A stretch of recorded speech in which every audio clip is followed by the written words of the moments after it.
Hello friends, இப்போ நம்ம என்ன பார்க்க போகிறோன்னா ஆப்டிடியூடில் ப்ராப்ளம்ஸ் அண்ட் ட்ரைன்ஸ். இதில் இம்பார்ட்டன்ட் ஃபார்முலாஸ். முதல்ல நம்ம என்ன பார்க்க போகிறோன்னா unit conversion. KMPH kilometre per hour to metre per second. இந்த யூனிட் கன்வர்ஷன் தான் பார்க்க போகிறோம். முதல்ல KMPHை நம்ம எப்படி எழுதிக்கலாம்னா 1 kilometre per hour is equal to metre per செகண்டை நம்ம ஃபஸ்ட்டு போட்டுருவோம். 1 கிலோமீட்டர்னால் எத்தனை மீட்டர்னால் 1000 மீட்டர். அது நமக்கு தெரியும். 1000 மீட்டர் டிவைடட் பை 1 ஹவர்னால் 1 hour is equal to 1 hour is equal to 60 minutes.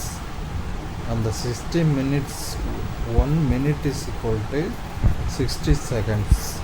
அப்போ 60 into 60 செகண்ட்ஸ். அப்போது இந்த 2 ஜீரோக்கு கீழே உள்ள 2 ஜீரோ கேன்சல் ஆகிடும். அப்போ மீதி என்ன இருக்கும்? 10/6 into 6 இருக்கும் metre per second.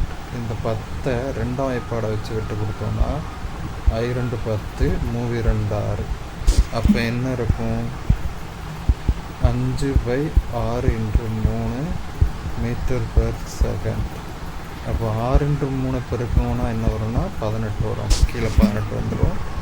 So 1 kilometre per hour 1 KMPH is equal to 5/18 metre by second.